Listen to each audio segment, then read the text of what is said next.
ladies and gentlemen. So far we have talked about Russian history between the turn of the century and 1917.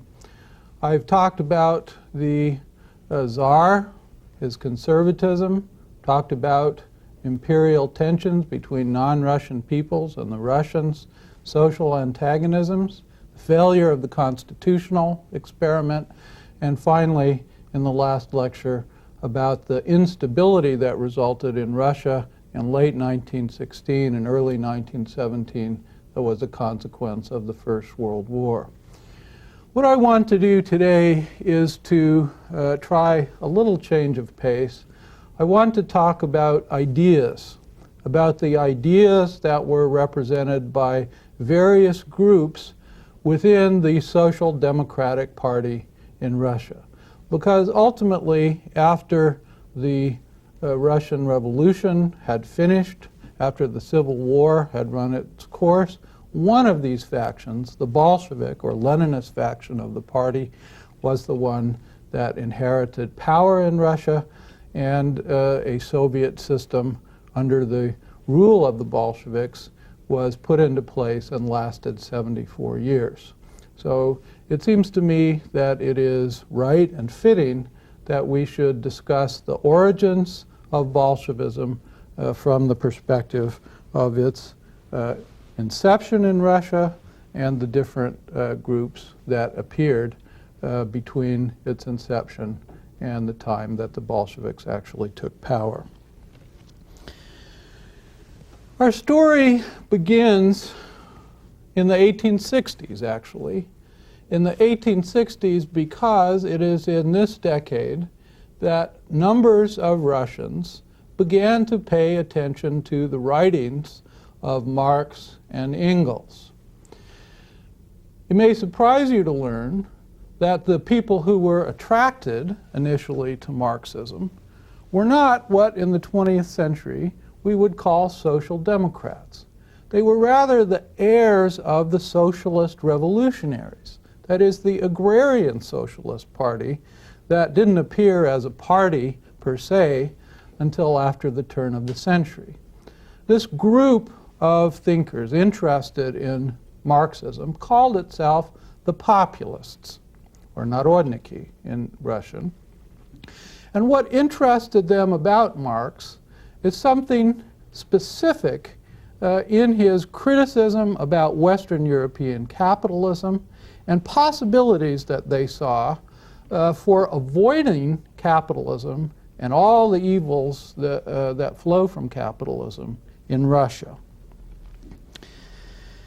In the mid and late 1860s, there were several Russian thinkers who took up translation projects of the first volume of Marx's Das Kapital.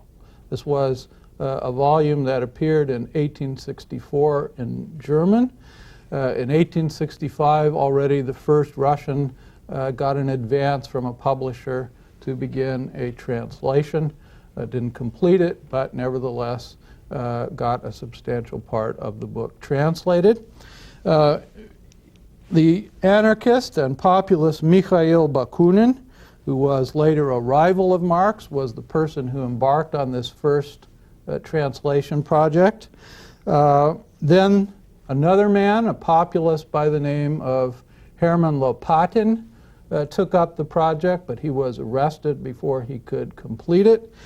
And finally, a man called Mark Natanson, who has an interesting history himself.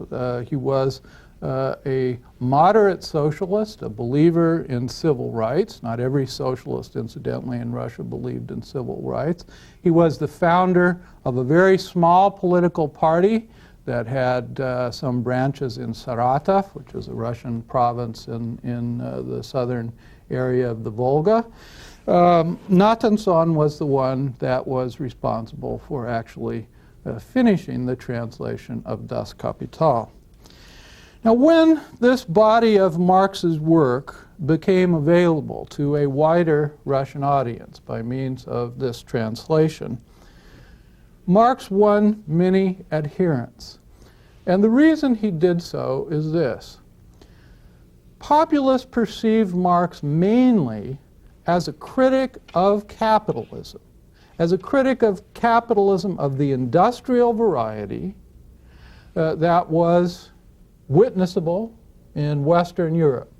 Many of them had visited Western Europe. They had seen the so-called dark satanic mills of the city, and they found that Marx was the best scientific or scholarly describer, chronicler of the origins and development of European capitalism, and also the person who put his finger on what was most destructive about capitalism. According to the populists, what Marx managed to discover about capitalism is that it is a system of labor that distorts the human personality. The way this happens, this distortion, has to do with the specialization of labor in factory conditions. When one works in a factory, one does a single job, a repetitive job, and does it over and over again for long periods of the day, and if one stays at the same factory, perhaps for large periods of one's life. The populists thought that this concentrated, specialized, often meaningless, and slave-like labor, we would call it robotic labor, because that kind of labor now is mostly done by robots. This kind of labor poisoned the human personality by turning it in a particular narrow direction, so that people in modern capitalist society become known by the very specialized tasks that they do in a narrow field of production, but they're not capable of what the populists call a rounded or integrated personality. To take a silly example, I'm a professor of Russian history. I don't know anything but Russian history, and therefore, in the populist view, I'm too specialized and not useful for anything. Someone that may pump gas is specialized in this, pumps a good tank of gas, gives gas as well as anybody else, but unfortunately for that person, according to the populist perspective, there's a terrible compromise, because if you pump gas, your soul begins to be perverted and twisted. Now, the populists thought that it was possible for a society such as Russia to escape capitalism. The way that they thought that this was possible was to rely on the peasant commune. In the peasant commune, there was a sharing of tasks. People commonly worked in the winter at handicrafts, whether they were male or female. Women often did manual labor in the fields during the sowing and the harvesting season. Decisions were reached by heads of households, and inside of the peasant commune, all decisions had to be unanimous in order for them to take effect. So this was a fully democratic structure. It was a fully egalitarian structure, but most importantly from the populist perspective, it was a structure in which an integrated personality, a rounded personality, might possibly develop, provided, of course, that you could eliminate the obstacles that were in the way of this commune reaching real fruition. That is, you have to eliminate the landed nobility, eliminate the oppressive St. Petersburg bureaucracy, and so on. So the populists in Russia read Marx, but they read him in a peculiar way, and they used him for their own purposes, as a part of their general attack against capitalism in Russia. Now, let me emphasize, we who live in a capitalist society and see around us, even in the so-called underdeveloped world, islands of capitalism, they're multinational corporations all over the earth. We think of capitalism as essentially inescapable. But the populists did not feel that capitalism was in fact inevitable or inescapable. They said, look around. Russian society at the middle of the century was by and large free, at least in the countryside, of the influence of factory life. And they said that therefore it might be possible to avoid the degeneracy that occurs in Western Europe because of capitalism by making a transition in Russia directly from the land commune to a more productive and advanced form of socialism. And there were those populists even later in the century, in the 1880s, in the 1890s, after the turn of the century, who heard objections from the Russian Marxists like this. The Marxists said, Marx, of course, is a critic of capitalism, but he argues that every society has to endure capitalism. Therefore, Russia can be no exception.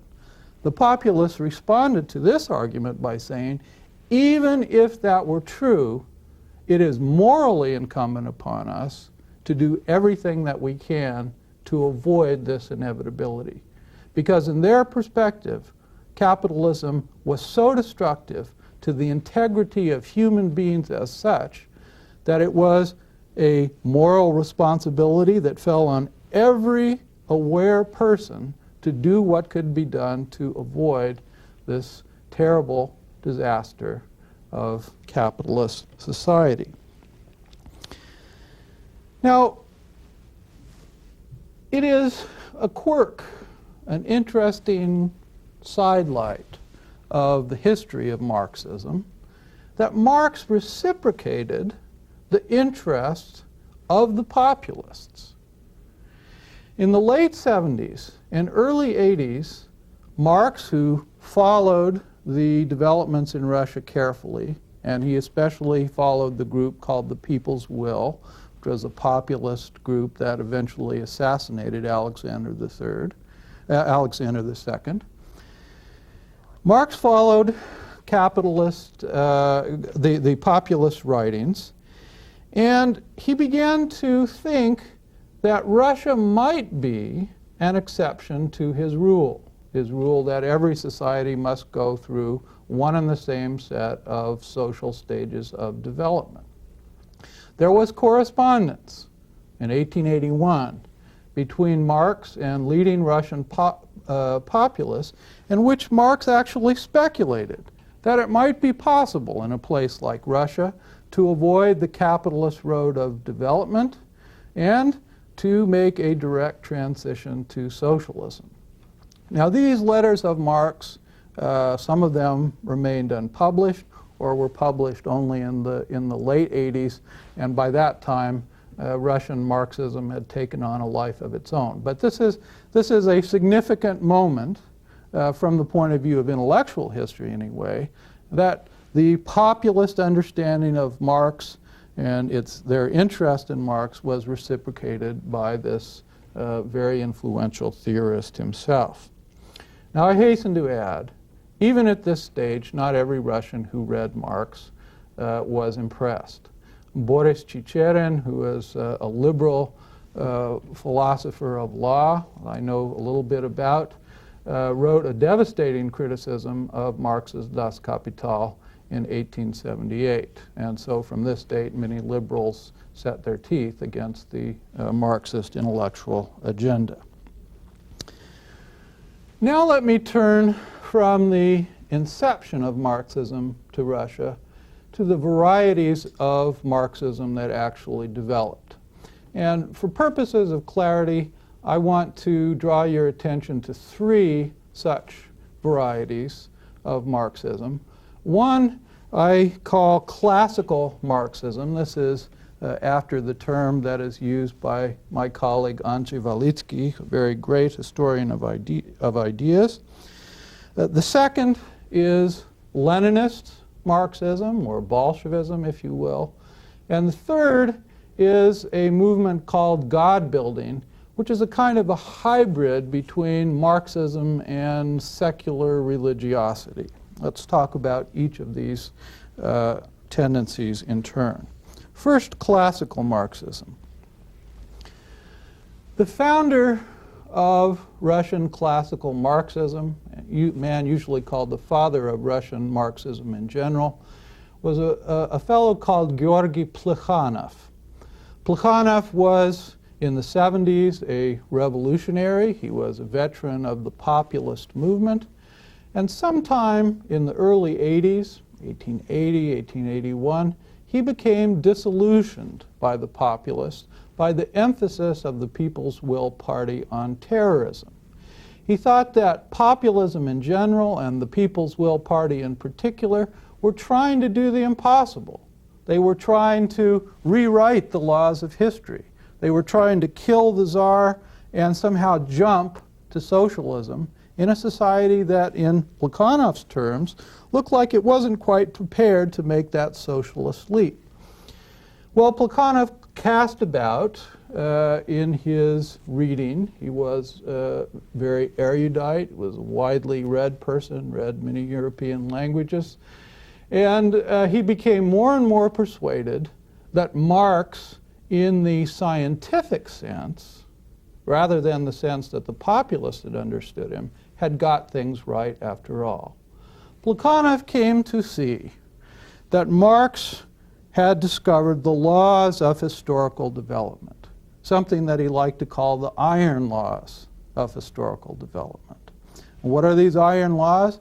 They are that every society has to go through the same stages of development: slaveholding, feudalism, capitalism, socialism, and eventually communism.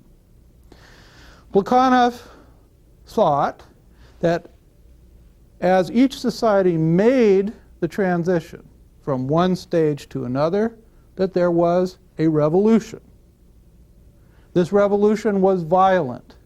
It involved one class physically dispossessing another class of power, often murdering large numbers of people.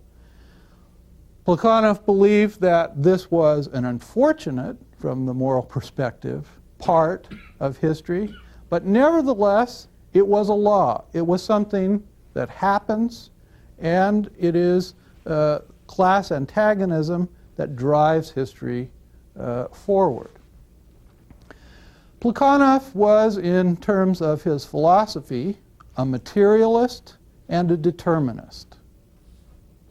And this means that he has a strange, it seems to me at least, a strange view of what constitutes human freedom. As a determinist, looking at history, Plekhanov believed that the only freedom that we possess is the freedom to identify with the iron law of historical development. In other words, freedom consists in our conscious collaboration of what must inevitably be in any case. So this, by my lights, is a kind of annihilation of the notion of free will. It's a doctrine that is very difficult, it seems to me, to accept. One can argue that there is a kind of analogy between Christian thinking about freedom and Plekhanov's determinism, in that Christians sometimes insist that when we are in bondage to sin, we are not free. So we are only free when we do what is right, when we consciously bend our will to that of God. What Plekhanov did was to substitute history for God in this intellectual formula that he developed. So that is his rather stunted view, I think, of human freedom. His view toward art was purely instrumental. Plekhanov said that art is good if it is useful as an educative tool, if it presses forward society. So that art which would be in the feudal stage of development useful is the art that is critical of the monarchy, of the feudal monarchy, and critical of the social order on which it rests. In a capitalist stage of development, useful art is the art that's critical of capitalism, critical of the bourgeoisie. Under socialism, art will be useful to the degree that it helps people understand their place in history. It helps educate them about their productive tasks. Now, as to religion, Plekhanov was a materialist, so he naturally rejected all existing religions as so much superstitious nonsense, as so much unscientific cant. And he believed that in socialism, religion would be replaced by science, the hard sciences, physics and chemistry and so on, explaining the natural world around us. And also it would be replaced by the theater, because in religion, from Plekhanov's perspective, there were various rituals and so on which were entertaining. And so in the theater of the future, what one would see are vastly entertaining rituals, and this would substitute for the ritual content of religion. Now, much of Plekhanov's thinking was passed on to a group that was actually an enemy of the Bolshevik Party in the long run. This was the so-called Menshevik group. It was called Menshevik because its constituency consisted of a minority of participants at the Congress, Party Congress of 1903. Lenin, who happened to find himself in the mathematical majority in this Congress after a few manipulations, after the Bund walked out and so on and so forth, Lenin took the name majoritarians or Bolsheviks for his movement. My point is that Plekhanov, his classical Marxism, with its accent on determinism, its hostility to religion, its emphasis on the iron laws of historical development and the absence of human will, this was what was inherited eventually by the Russian Mensheviks.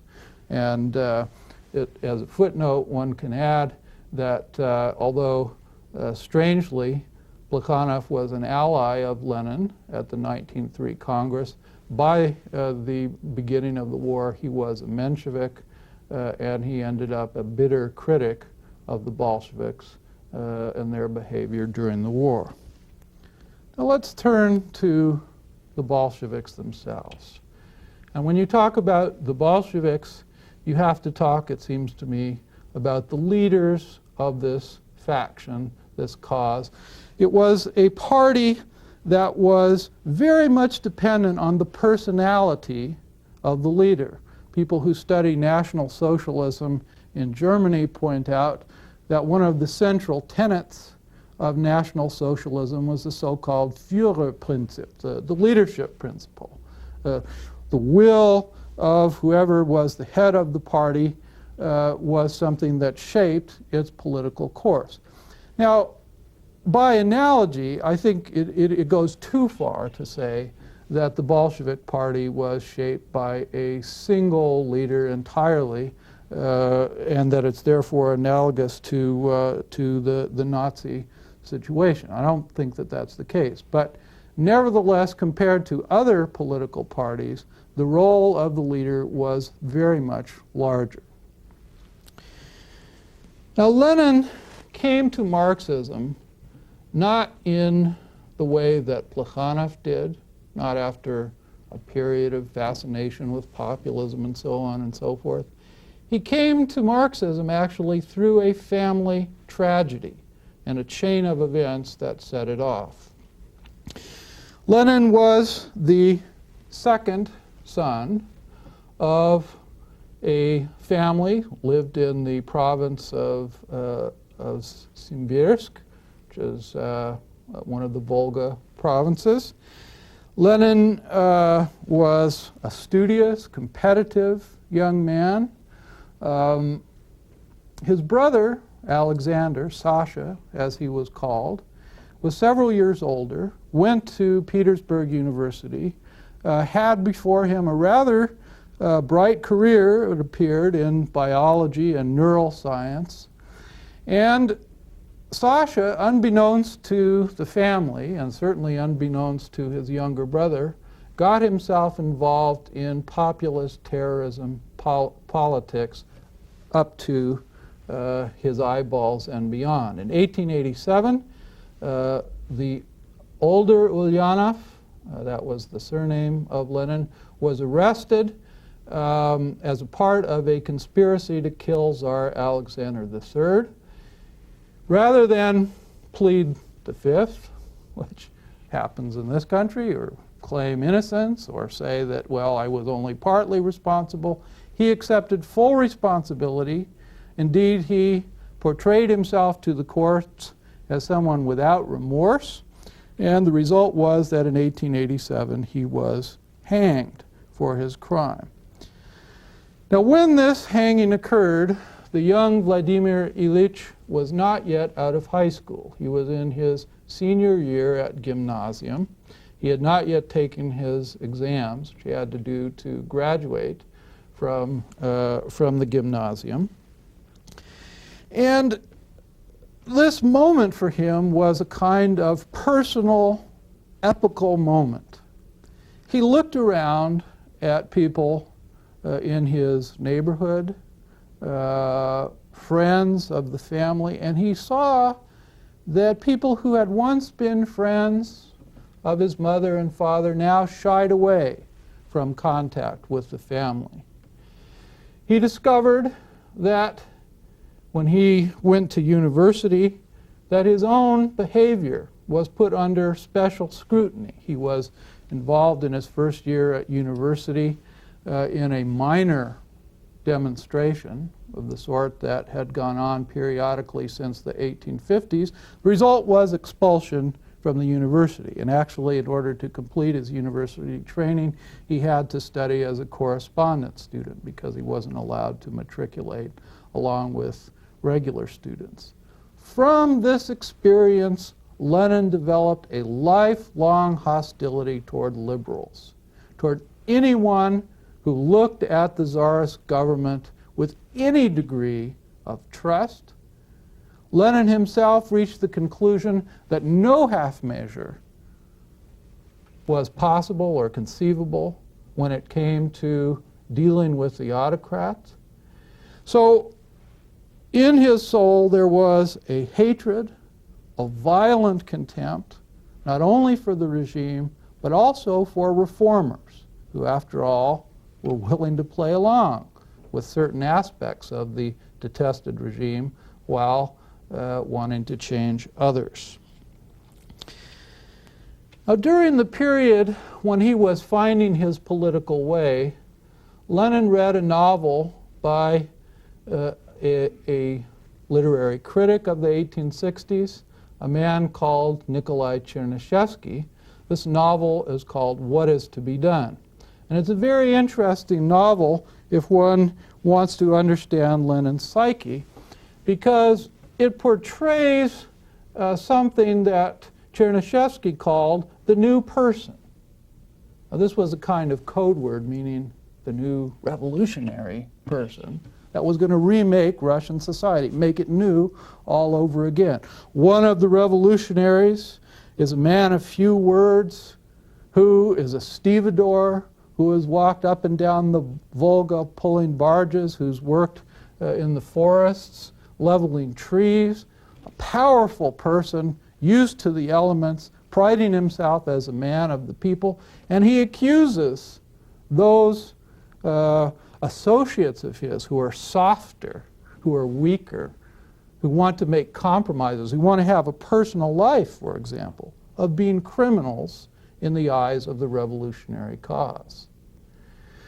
Another one of the members of the heroes of this novel is someone who, to steel himself for what we presume to be the revolution to come, sleeps on a bed of nails at night, toughens himself.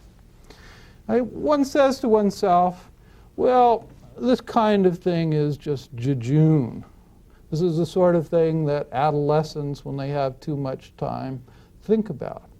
But as a matter of revolutionary biography, I think that it is significant that Lenin reading this book and rereading it, said that it is a book that plowed me over. And he described Chernyshevsky, who was a populist and not somebody that in many other things he agreed with. He described Chernyshevsky as a genius. My assessment of Lenin and his psychological attraction toward Chernyshevsky is that he was attracted by the elitism of Chernyshevsky and the toughness of Chernyshevsky. And he gravitated toward a philosophy of Marxism that was elitist, that was tough, in fact, was ruthless. Now, when Lenin first came to Marxism, he looked up to Plekhanov. He accepted Plekhanov's determinism. He accepted Plekhanov's contempt for religion. In other words, hook, line, and sinker. But sometime in the middle of the 90s, Lenin began to work his own way toward a new theory of Marxism.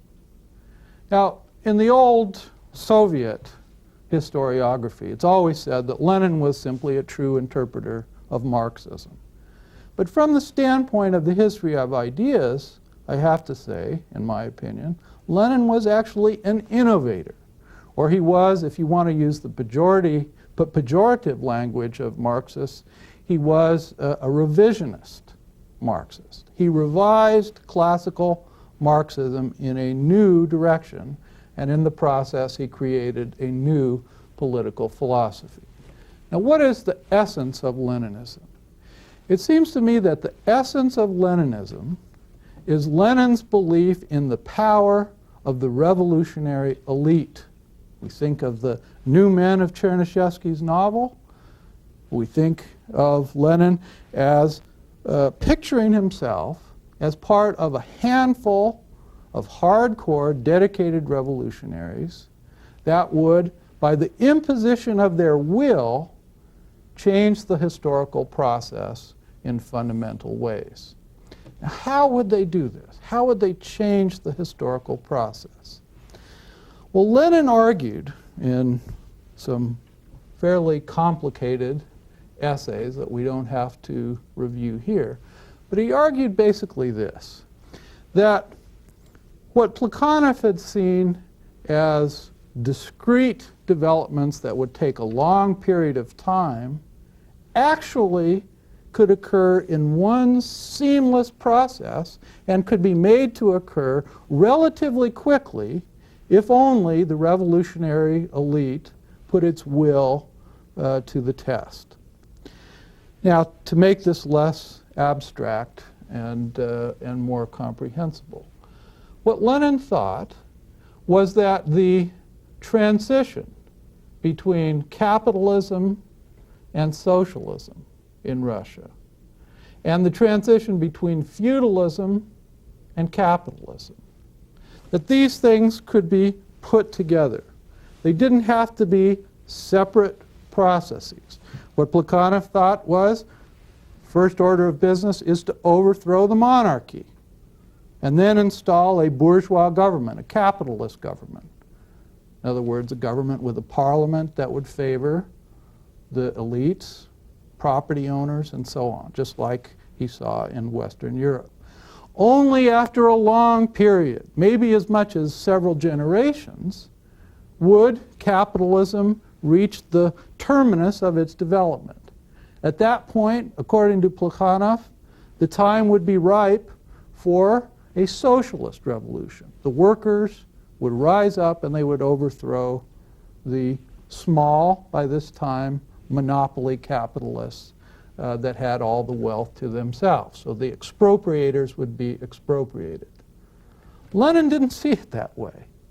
He thought that if the revolutionary elite overthrew the feudal government, the monarchy, that because the bourgeoisie in Russia was so weak, the proletariat would be able to take power from them too. Because in Russia, because of the very peculiar way that capitalism had come. It had come late. It had come with large factories. Cities were already teeming with proletarians. In Russia, the revolution that would overthrow the monarchy would have to be led by the proletariat in terms of numbers. And this same proletariat, if it was guided from the outside by hardcore revolutionaries, could then seize the power and establish a socialist regime. So the accent in Leninism falls not on determinism, not on the iron laws of historical development and the absence of freedom of will. It falls on will, on the role of the elite, the power of consciousness, and action to change history. And these are fundamental, in my opinion, fundamental departures from classical Marxism. Now, Lenin also saw the revolution, which was going to come, the socialist revolution that was going to come in Russia. He saw it as a part of a worldwide phenomenon, and this cannot be accentuated too much.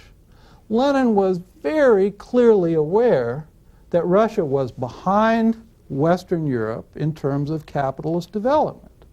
Now, according to Marx, the place where the socialist revolution would first take place would be in the most advanced capitalist country, because you have to wait until the end of capitalism, till the number of monopoly capitalists are few and the number of immiserated workers is large. You have to wait till the end of capitalism before the revolution would take place. But we've already seen Lenin didn't accept that notion. He believed that the revolution in Western Europe would take place, but it needed a spark.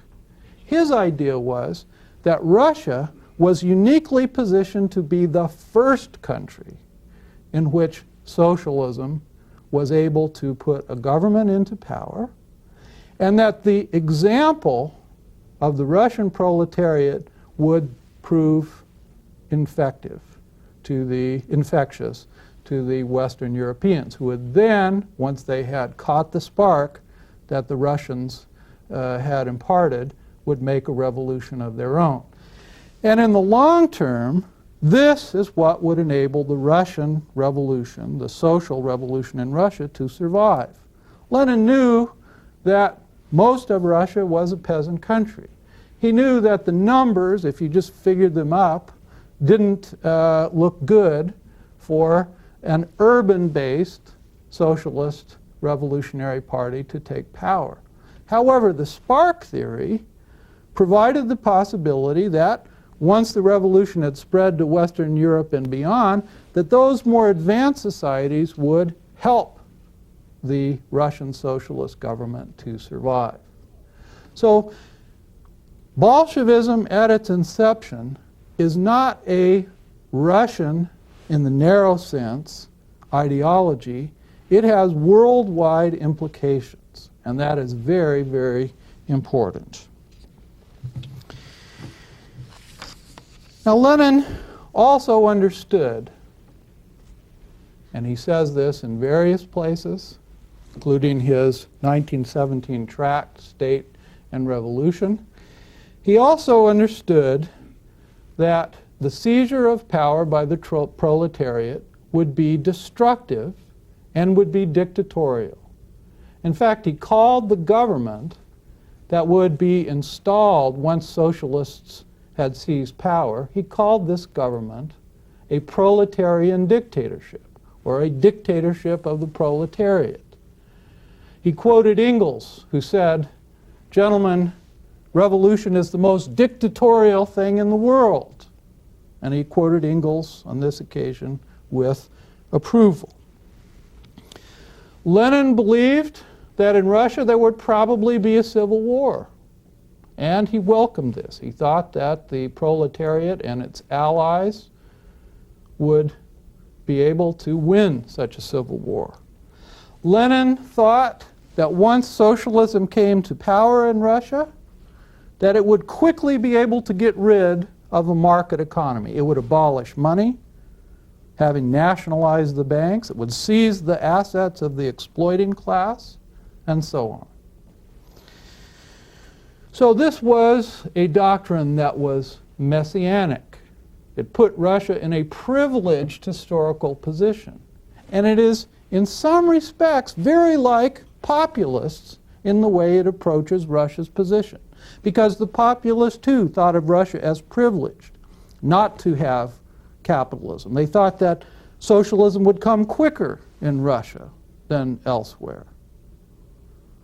So the elitism of populism, the populist emphasis on the special messianic role of Russia in world history, all of this is internalized in in Lenin's form of Bolshevism. And now let me make a brief remark about so-called God-builder Marxists. These were Marxists that began to develop their theories about 1907 or so.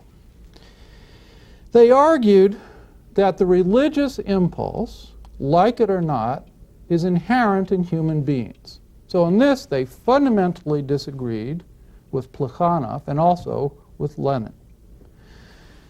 But they said that what one needs to do if one is a Marxist is use this natural religious impulse, which is in all human beings, to use this for the victory of the proletariat. Now, how to do that? They said that one should imagine Marxism as a kind of human religion. I mean, we would probably say as a secular religion or maybe a surrogate religion. And if one imagines it this way, then the individual member of the party or the individual proletarian who works in the factory can find salvation in the activity of the collective by taking part in historical events. An individual can achieve a kind of memorialization of himself or herself, achieve salvation through the victory of the proletariat. Now, one of the God builders, a man called Maxim Gorky, who's sometimes a trashy writer and sometimes a great writer, is a very strange case from the point of view of literary critics. Gorky took this notion a step further. He thought that the will of the people, if it concentrated itself on a single objective, might be able to banish death.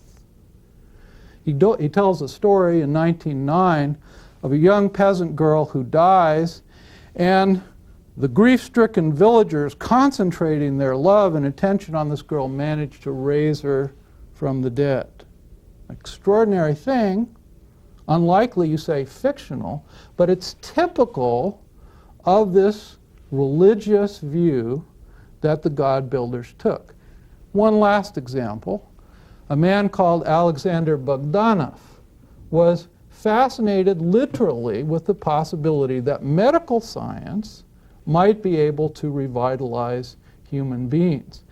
And after Lenin's death, of course after the revolution, this is in 1924, this wing of the God-building movement makes a contribution which is very odd to the history of Soviet Russia, and that is to the entombment in the glass sarcophagus of Vladimir Ilyich, in the preservation of his brain, and in the belief that eventually this leader of socialism will be the first human being by medical science to be resurrected from the dead. So the God builders sought not just collective immortality, but personal immortality as well. Well, this story, I think, convinces us that Russian Marxism is not a simple phenomenon. It just didn't pop into existence at the turn of the century. It has its roots deep in the Russian past. And it's not something that is a single point of view. There are many varieties of thought that are represented in it. And therefore, it will be interesting to sort out with you why it is that the Bolsheviks, rather than some of these other groups that we have talked about, inherited the earth in late 1917.